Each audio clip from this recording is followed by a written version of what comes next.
Madame la députée Calvez, sur la parité et l'égalité hommes-femmes au niveau de ce qui est fait sur la LPR, mais aussi d'autres financements pour le mettre. Alors peut-être dire déjà que effectivement c'est un point que l'on suit avec nos services statistiques clairement sur les différents volets, que depuis 6 ans, pour les personnels de soutien comme pour les chercheurs, nous voyons je dirais une amélioration de 4 points dans les catégories les plus qualifiées d'accès aux emplois et aussi aux promotions. Donc il y a un effet dynamique aux mesures qui ont été prises, avec déjà des effets plutôt positifs dans les catégories les plus qualifiées, en tout cas aux accès et aux promotions.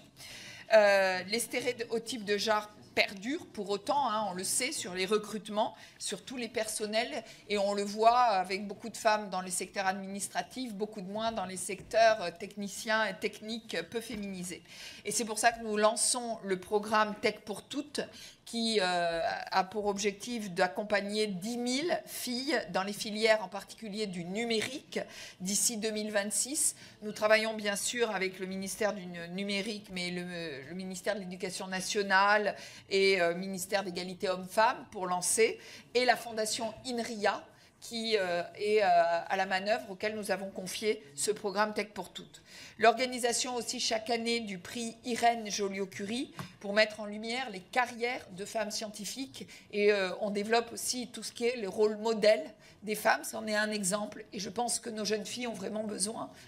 de ces rôles modèles.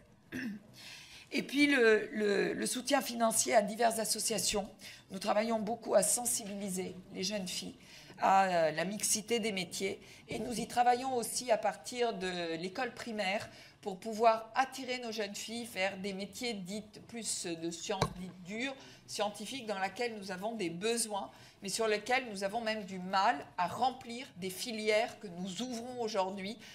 des filières qui restent non remplies, alors qu'il y a aussi beaucoup de besoins au niveau de notre société.